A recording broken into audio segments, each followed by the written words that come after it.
I get to call this meeting to order.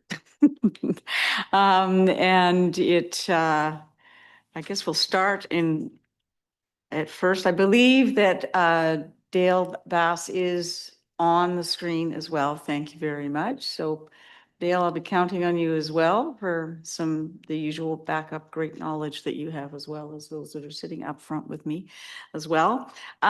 So we'll just the call to order the First Nations land acknowledgement. The TNRD acknowledges that we connect with many First Nations communities across our vast regional district, and today are located on the Tecumseh territory, situated within the unceded ancestral lands of the Secwepemc Nation. TNRD appreciates the partnership that we have with Secwepemc and respect the territory and land on which we gather. We've got additions or deletions to the meeting. I don't believe that who's giving me the heads up on that. I think we're fine on that. So the next agenda item are the minutes of the Policy and Governments Committee meeting September 10, and a recommendation that the minutes be adopted as circulated. Move the minutes. Second. Okay, carried. Then we'll move forward through to the reports, board correspondence 1.1.4. And you see below the report is to seek Policy and Governance Committee support and recommendation for board approval of the proposed amendments to the board correspondence noted 1.1.14 and committee report below. Do you want to review that committee report in detail, or do we move to the, and again, guidance, if you don't mind, please, because I kind of literally popped in and started trying to do this. I'll move the recommendation. I'll second the recommendation. All in favor? Call for the questions, pardon me. And there are none. Okay, so all in favor? And any opposed? That is carried. Okay. So next, down to directors' mobile computers. And a report from Technology Services. Purpose of the date for seat Policy and Governance Committee support to the board approval of the amendments with respect to directors' mobile computers policy 3.1.1. And any comments, observations on that, please? Move the recommendation. And as amended? Pardon? Amendment. The Policy and Governance Committee recommend the board approve directors' mobile computers policy 3.1.1 as amended.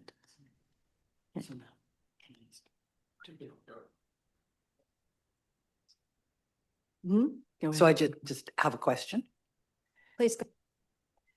Just in the policy, and when we went through it, and if a board member wants to buy out a computer or tablet or whichever it is that they're using, is there a provision that it be professionally, or I'm going to say by the TNRD, wiped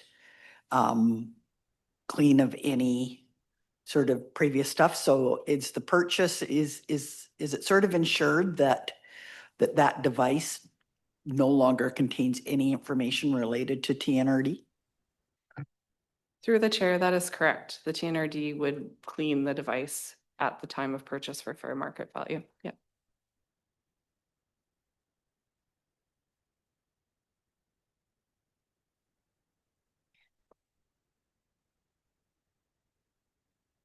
Okay, that's okay. No other questions, Amanda? You're cleared. Okay. Thank you, Madam Chair. I just had a question. Are we all getting new computer? Anybody, it's every 4 years to get replaced? Is that correct? Yes, through the chair, that every election there is a replacement of technology. Yeah. So that means next year, all the directors will have the opportunity to take the computers home with them because there'll be new ones arriving. I think that's the way it works. Good, thank you.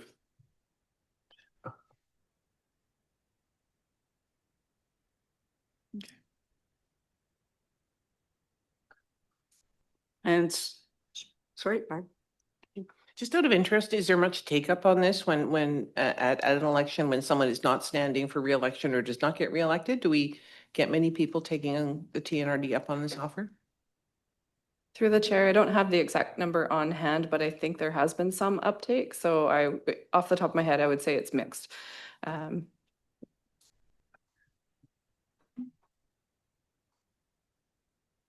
And Director Laird?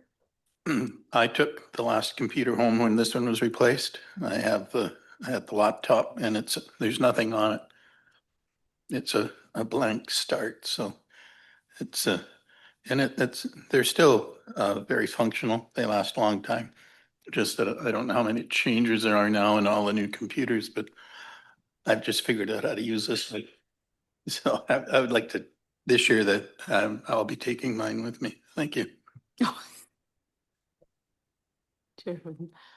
And also, what happens to the computers that people don't want? If people are given the choice and they say, no, I don't want it, what do they just take into a facility somewhere that disposes of electronics? I actually don't know the answer to that off the top of my head. Apologies. I think we do some refurbishing and reissuing for temp casual staff at some level. So we do have some extras around for that purpose. And I would imagine then some are phased out and recycled. Yeah. I could also add to that, some of them are also sold if they're in great condition or barely used. Sometimes there's a market value for them that we can follow our policy to do that.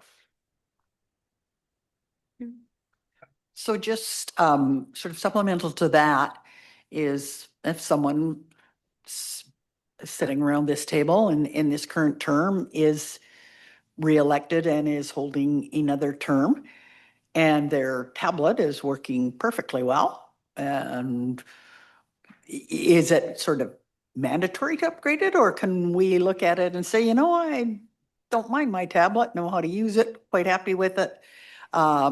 Would prefer to save the TNRD, the cost of replacing a unit that is not giving me any issues. Are you allowed to sort of carry on using it for TNRD purposes and not take the upgrade?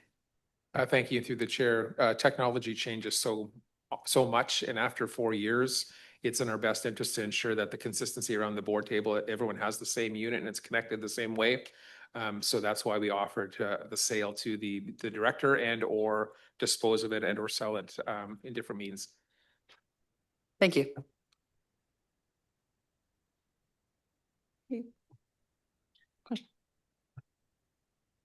Thank you. I just have a question. If we manage to get our ERP system up and running, there might maybe be an opportunity to work with the municipalities on computer purchase through that program as well. I'm just wondering about that because just thinking, like in my case,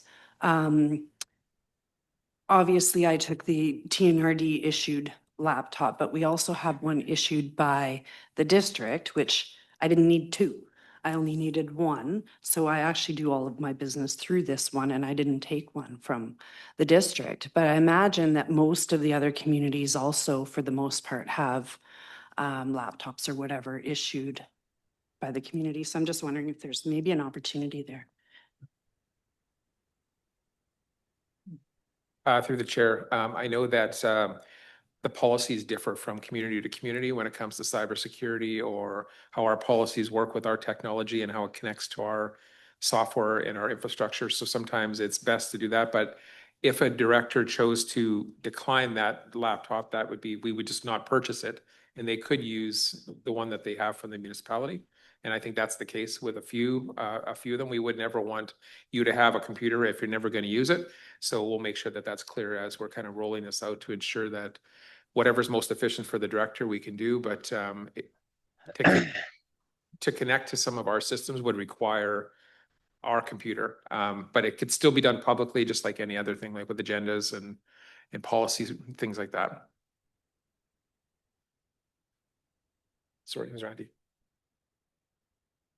Through the chair, I'll just add to that slightly a bit. I think there are some technological cybersecurity risks around us setting up municipal computers to our networks. So as much as possible, we can accommodate individuals' requests to not receive a TNRD issued device and to use their municipalities, but that would restrict you being able to access some of our systems. So the preference is to use the TNRD issued device. Kind of separate note, I think we could review and evaluate what that would look like in terms of I'm going to call it a shared service in terms of technology with sharing and replacing and upgrading technology with other municipalities, kind of as separate and apart from ERP. Yeah. Yeah, and that's kind of what I was thinking. Like, I wasn't thinking in terms of like being able to connect to the technology. I'm just talking about the actual purchases of the actual devices themselves. Thank you. I know in the case of Ashcraft, we have our own laptops, and I'm not a technical person, so technical people don't jump down my throat, but they are enabled so that, for example, our CAO who lives in Clinton, our CFO can use the computers remotely to link into bigger systems that the village needs to operate. In the case of illness or emergency, say where we have to evacuate the community, they are able to take their laptops because they are able to speak to these different systems and platforms that we need as a village to keep operating. So I would imagine that's where it comes in, the incompatibility, if you will, between the TNRD and say the village of Ashcroft, is that we have in Ashcroft very specific needs to enable us and staff to access these certain things that the TNRD doesn't. So I guess that's why, yeah, I have two as well.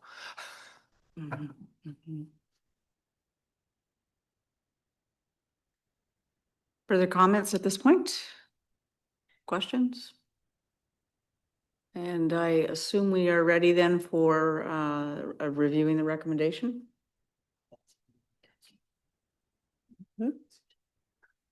Just the vote on it, okay. That the Policy and Governance Committee recommend the board approve the Director's Mobile Computer Policy 3.1.1 is the recommendation. Let me get that moved by somebody. Oh, simply all in favor. Okay. Chair, as Director Bass is online, we do require her to acknowledge her vote as well. Oh, darn. Yeah, anything.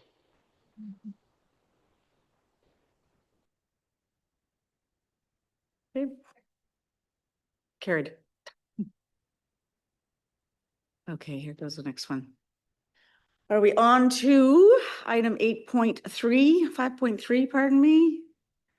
And this is the fringe area policy with 13.1.3. And we have a report from Development Services, from what I understand.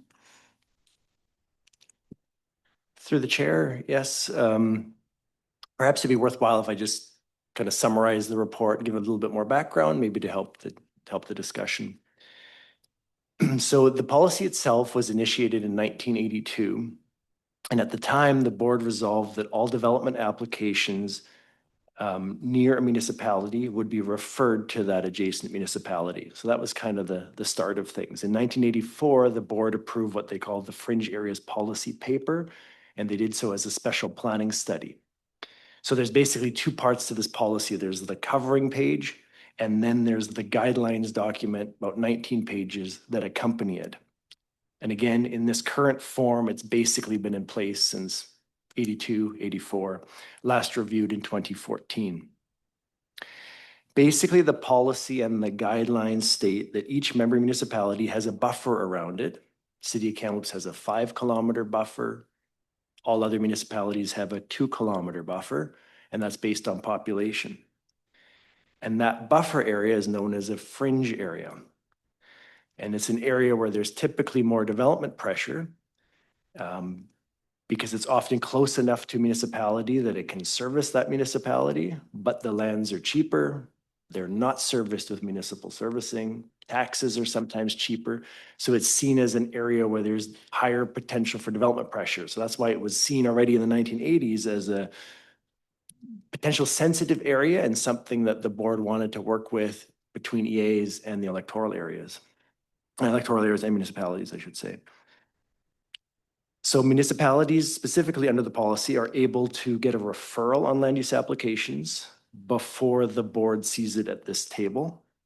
They don't have a veto on it, but they're able to make a recommendation. So they're basically added as an early referral agency.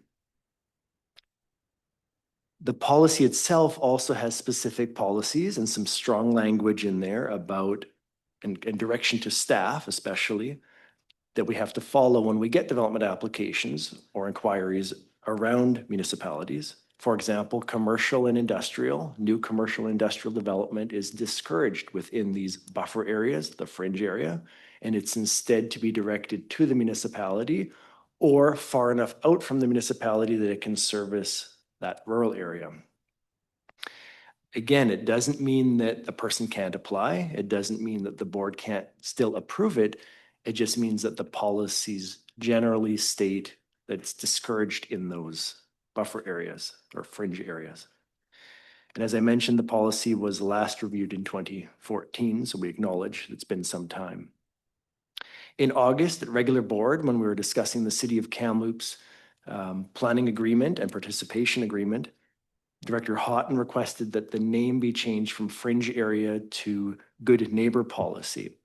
And that's certainly why we brought it forward to the policy review committee. At the time, there was a question at that meeting saying, how can this be looked at again? And the staff said that it would be brought to a policy and governance committee meeting, hence it's here today. And so as I noted in my report, we can certainly change the name of the document. That's not difficult. It doesn't entirely remove the word fringe from the TNRD lexicon. It's still in our regional growth strategy. It's referred to in some of our official community plans. And it's referred to throughout the guidelines, not just the title page. I guess I wanted to mention as well that fringe was never meant to be a derogatory term. It was meant as another word for the buffer area around a municipality as it enters into a rural area. I believe in England it's called edgelands, sometimes it's called outskirts. There's many different terms we can use. Again, it's not meant to be a negative, but I feel like that's come up as a concern. But what I've also noted is hearing some of the directors talk, it might not just be the name that's a concern, perhaps the policy itself or the content of the policy is a concern. And I think after that much time, it would be healthy to also talk about those things. So I can't tell what the issue is, if it's the name or if it's the content of the policy. So I've tried to provide a few options to help guide the discussion, and that'll help direct staff as to how much time should be spent on this. We can certainly leave everything as is, option one. Option two is that we are directed to rename the policy. It's a small step, but we still need to recognize that the word fringe might still be in some of our documents. It doesn't wipe it entirely. And the third option is to direct staff or recommend to the board to direct staff to bring the entire policy guidelines to a committee of the whole, likely 2026, and to actually go over what it is and isn't, go through all the policies and have a broader discussion. Obviously, that takes more staff time, but we're happy to do that if that's what we're directed. So staff aren't pushing a certain recommendation. I really wanted to give options and open up the discussion and get your direction. So hopefully that gives a bit of a context and overview. I'm happy to try to answer some questions.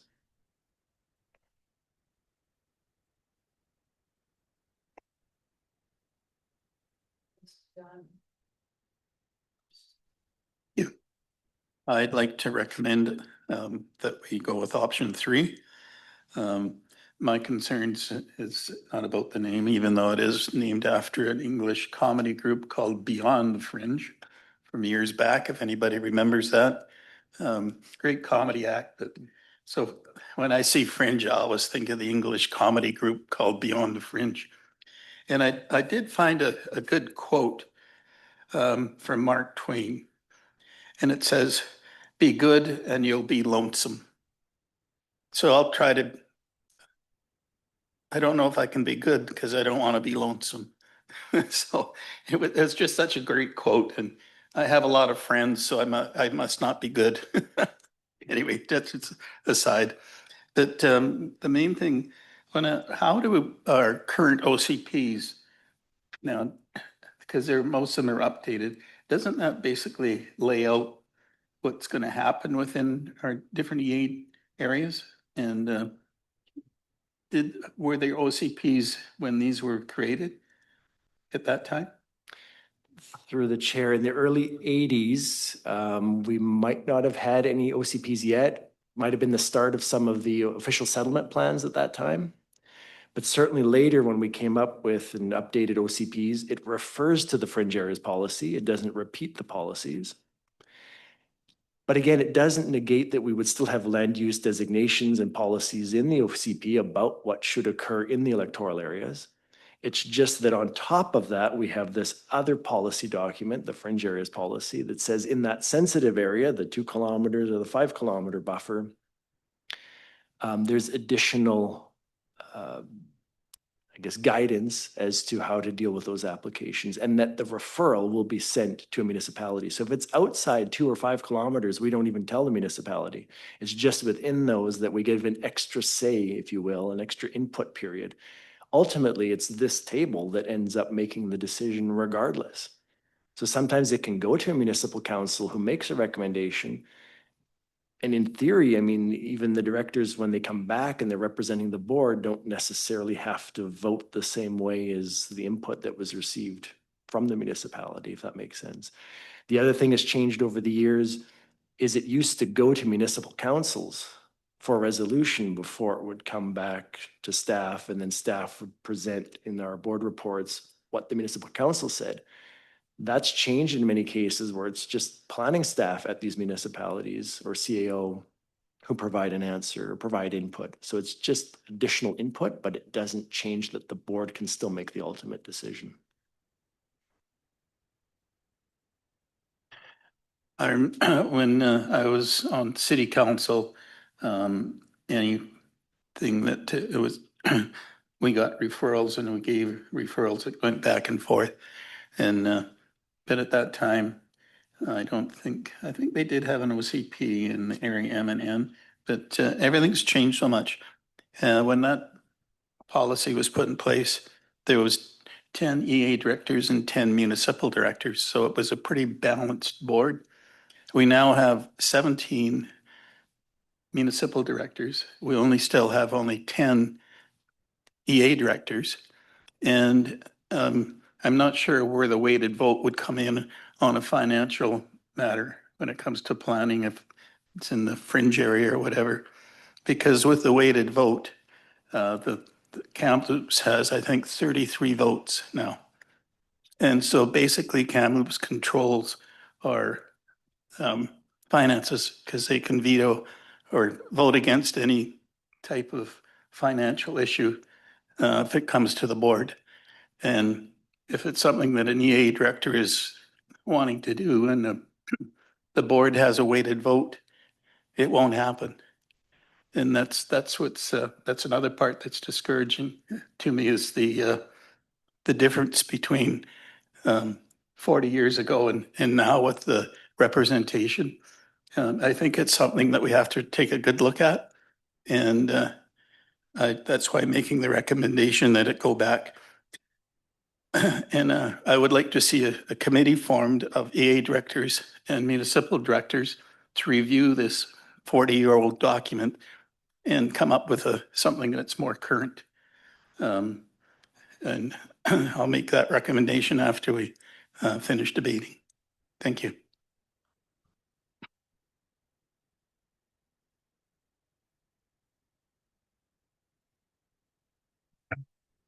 Thank you. I too support option 3. And I think just in the conversation that we've had, I think there's 2 things I agree, potentially a name change. I don't agree to the good neighbor one because I think the good neighbor terminology is used in a lot of other contexts throughout, bylaws and within municipalities and whatnot, there's a lot of sort of good neighbor agreements that are written into an awful lot of other stuff. But said the word buffer repeatedly, you know, through the discussion. So could this perhaps not be just considered to be renamed the buffer area land use policy or whichever?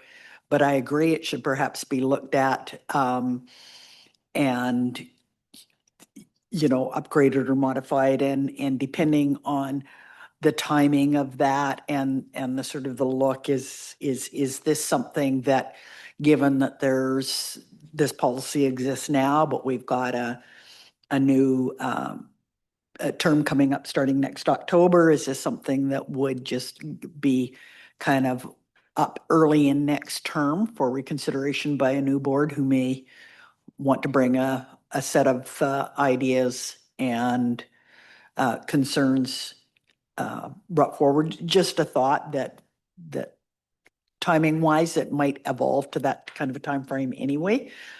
But I support option 3.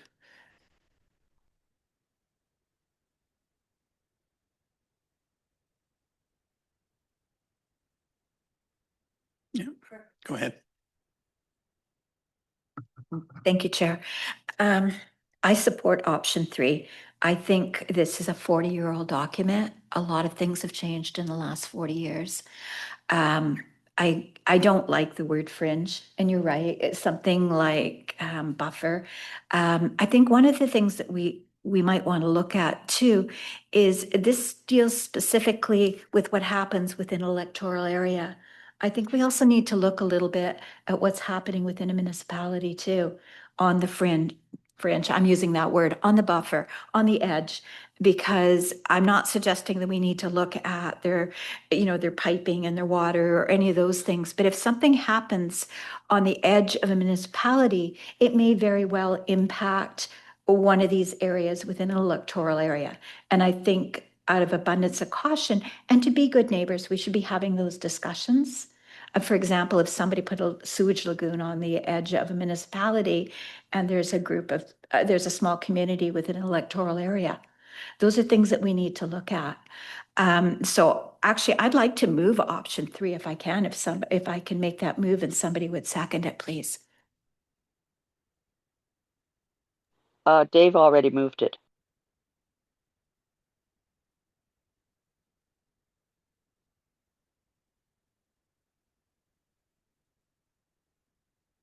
Thank you. So Director Bass, I believe you're next in terms of comment. No, I put my hand down. It's okay.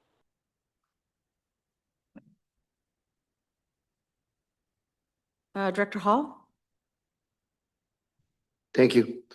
I too support option 3 for various reasons. I think when you look at what was proposed from Director Houghton, you know, wanting to, you know, change the name of the policy, I don't think that's the root concern that is at the table. I think it's the policy itself, and I think Director Fort said it. It's a 2014, you know, policy, 40-year-old policy. It's time to take a look at it. I think the last change was on 2014 is what I'm referencing. I think it should go to the committee of the whole. And from the committee of the whole, that's where a committee could be struck. Yeah, potentially. agree with that. We have a robust discussion at the committee of the whole. And if it's deemed necessary to have a subcommittee out of that committee of the whole, I think that's a good idea, you know, of representation of municipalities as well as EA directors, to get to the real concern. You know, is it the policy? Is it the name? Is it the fact that it's been around and hasn't been touched since 2014, which I think is necessary to change it. Okay, thank you.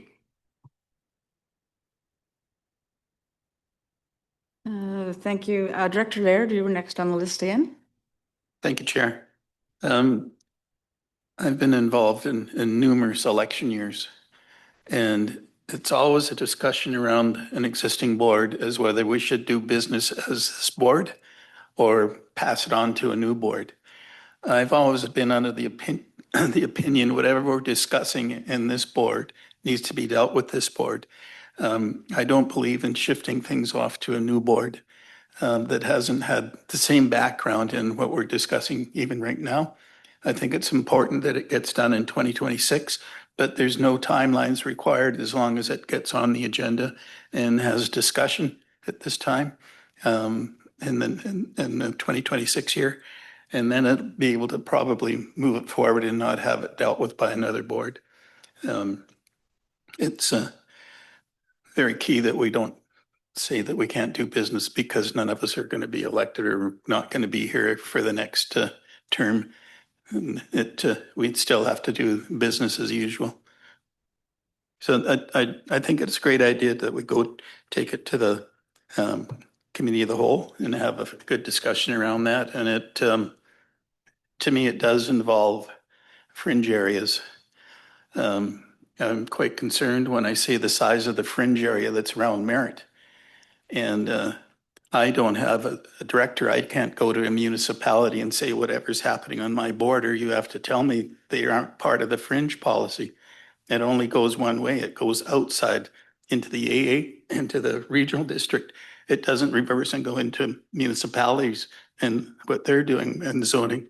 And I agree with Trish, Director Thorpe, that there is a possibility that we could get a sewage irrigation system, agricultural sewer, or that would go into farmland that abuts the city. So that, you know, we don't, as directors, we wouldn't have without a policy of some kind. There's a possibility that we wouldn't be involved in the discussion around things like that. And it's has to work both ways. And that's why the policy has to be reviewed. And our OCPs have to be looked at in the areas that are surrounding it. Kamloops has 3 directors and a great big chunk of land that is in their area. It goes out a long ways. And City of Kamloops, the same as City's Merritt, has a, obviously can make comments, and I don't have a problem with that at all. I do believe you need to have that in the policy. And, but we don't have a say in what happens inside the municipal boundaries. And that's another item that we have to discuss when we get into new policies. Anyway, I support the fringe. Well, maybe we'll come up with a new name. Anyway, thank you. And Director Roden? Thank you. I was going to say what Director Hall said, which is that Director Laird's suggestion, I think, would be better at committee of the whole, coming from after the whole board has had a chance to discuss it, and also to hear from Director Houghton, you know, just because he is the one who raised this, and find out, you know, direct from him. Is it the name only? Is it the word fringe, which is used 54 times in the report itself? You know, instead of trying to second guess Director Houghton, I mean, have him there as part of the discussion, I think is valuable. Regarding the two-way street, I agree, Director Laird. Obviously, the TNRD cannot tell a municipality, you will do this, because it's not up to the TNRD to tell. But to me, these things always come down to personal relationships. And I think this is where EA directors and municipal directors can sit down over a cup of coffee together so that EA directors can make it clear that this is important to them. And then maybe something can be done at the municipal level, but by initiating those discussions, at least you've got the discussion started. I think that's a really valuable way to go. And that's certainly something I think the EA directors could be discussing is, how do we, you know, what is the best way to speak with municipalities within our electoral areas about our concerns, and what's the best way to go about trying to do something about it if, as a group, we feel that's important. So that's just those personal relationships, you know, so that if, you know, I mean, I know Director Thorpe gets the agendas for the Village of Ashcroft Council meeting, so she can see if there's something coming up on our agenda that she feels is of interest to her residents, because we do have one of those little enclaves of Area I residents on the other side of the Bonaparte River. So obviously, most of the ones I speak to there, you know, they all have an Ashcroft post office box. So they do all their shopping in Ashcroft. Many of them work in Ashcroft. So obviously, a lot of what the Village of Ashcroft does is important to them. So Director Thorpe has taken steps to make sure that she knows what's happening, so that if she sees something coming up that might affect those residents, and I'm just singling Rattlesnake Road residents out, there's other pockets that, excuse me, that's, you know, something that she's done. And I think it's an awesome, easy step. It means she's reading our agendas, so sorry. There you go.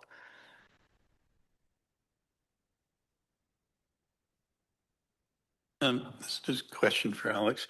How does boundary expansions come into this?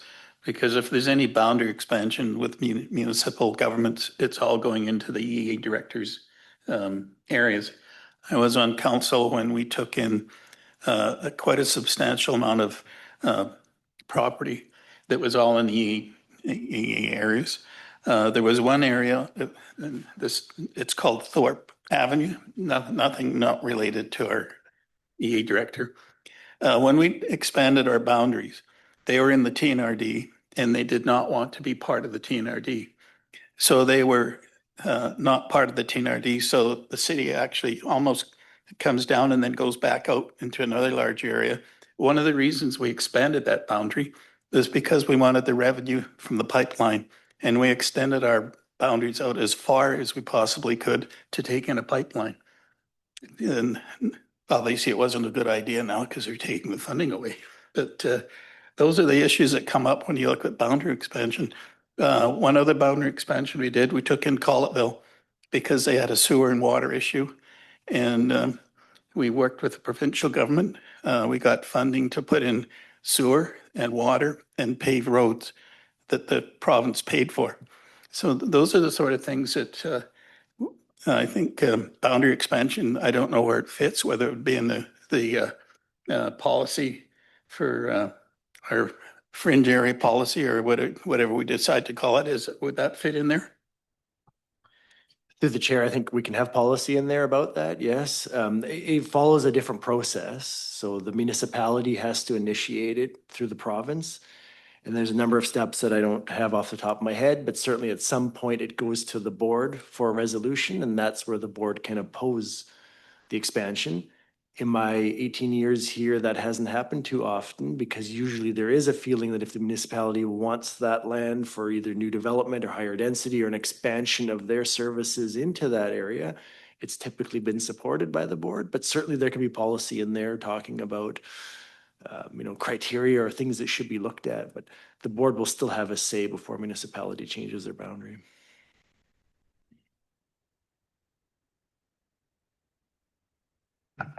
Thank you.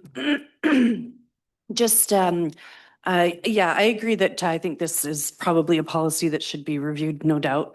I think that as Director Lair mentioned, there's a number of reasons for extending boundaries. And I think one of the last ones for the district of Logan Lake was actually Pipchul Reserve, which borders on Logan Lake, reached out and asked for us to take them into our boundary so that it streamlines things for them in their planning so that they can just come through the district instead of having to go through TNRD, which actually speaks to what you're saying in that, that potentially would have been an area that you may have had a say previously and may not, in the future. And it may still have value for area directors to be able to speak to some of that, but there is different reasons. So I just wanted to mention that, and I do support the motion, and I think it should also go to committee of the whole, and perhaps if there's a committee off spin from there, then that's how does that go. So thank you.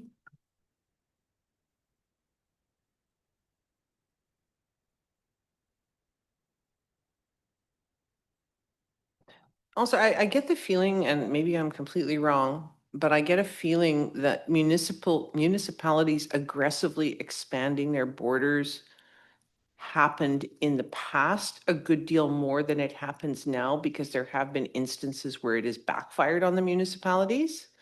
What is it? Lafarge? the Lafarge hook. Mayor Christian sort of, I think he kind of wishes it could go back into the TNRD because it turned out to not be the, I don't know, whatever it was that City of Kamloops was expecting. It didn't turn out to be that. So I have a feeling that it doesn't happen as much now because there have been bad examples where it has not worked out the way a municipality has hoped.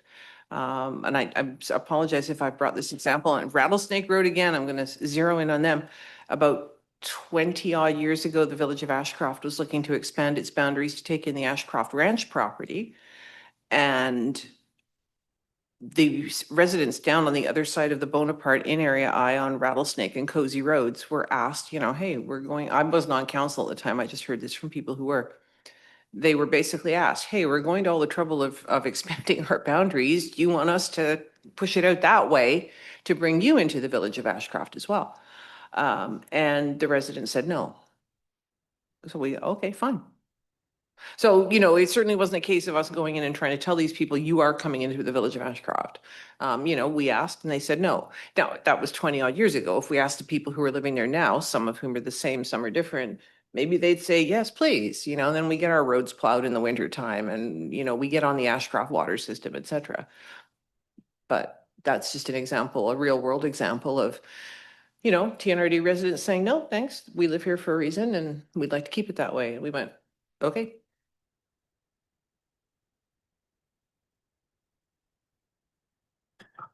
That was basically why Thorpe Road is not included in the city of Merritt. They were in the regional district and they had the vote amongst in that area and they did not want to join the city at all. So they're still not getting roads plowed and have no access to city sewer and water. But it's a decision of the people that are on the regional district. Even when we took in Collettville, it was a vote done by the residents of Collettville in the regional district as whether or not they wanted to be taken into the city. So it's I think that is already in the policy or in the boundary expansion requirement. It has to be approved by the area residents before the boundary expansion goes forward. And if it's beneficial, it will happen. If they feel it's not beneficial, I don't think it will. I don't know if I have that correct or not, Alex, but I think it's there. Through the chair, yeah, that's generally correct. And that's why the last ones we've seen, and I'm thinking about, yes, the Logan Lake example, there was the one in Barrier as well a few years back. It's coming to one-off properties where the developer says, we want to do something on this property. We're limited unless we get the services. Gee, we'd really like to be part of the municipality. They approach the municipality and then that process goes from there. And there's consent because that owner wants to be in. But you're right, we haven't done expansions in recent years where we suddenly take in residents or try to pull them into a municipality if they're objecting to it. And we also have cases, I have to acknowledge that, where I have residents saying they want out of a municipality and they want to join the EA. And they're calling our office saying, how do we get out? And we say, well, it doesn't work that way. It's still the municipality who gets to decide both expansion of their boundary and contraction or changing their boundaries. So it goes both ways as well. Sorry, out of interest, has a municipality ever like contracted their boundaries in a meaningful sort of way? Does that ever happen? I mean, that would just be fascinating to watch. I'm sorry. Through the chair off the top of my head, no, I can't think of one, no. I'm sure it's happened somewhere in BC, but I don't.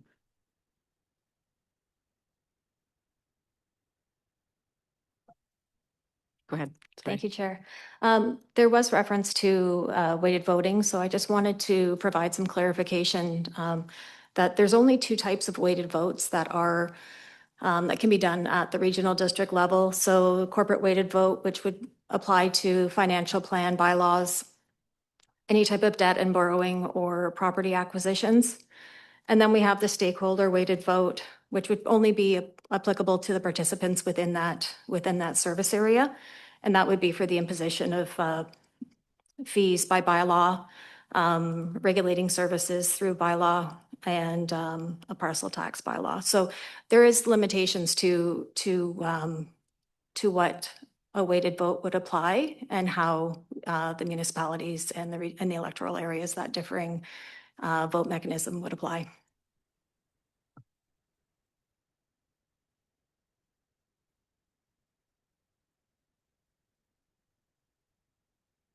Any further questions, comments? We have a motion on the table, then we also have an additional recommendation, but are there any other questions at this point? Go ahead. Thank you, Chair. I believe it's just the motion on the table for option 3, so that the community recommend, or the committee recommend that the board direct staff to bring the fringe area policy guidelines forward for discussion at a committee of the whole in 2026. The second motion for an additional committee, I don't believe that was a motion that had actually No, been I- brought forward. I think it needs to go, if it is, was a motion, I withdraw that. It has to be done by the committee of the whole. Thank you. Thank you.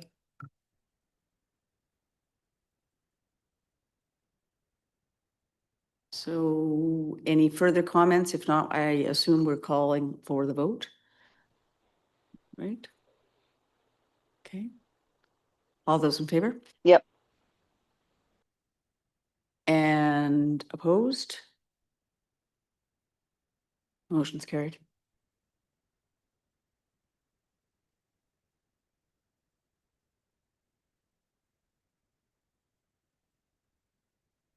Apparently, we were moving to new business now.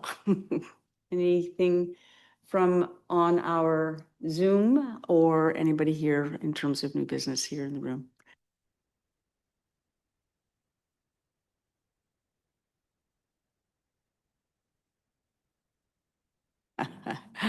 With the silence that is here in us now, I would then make that motion for adjournment.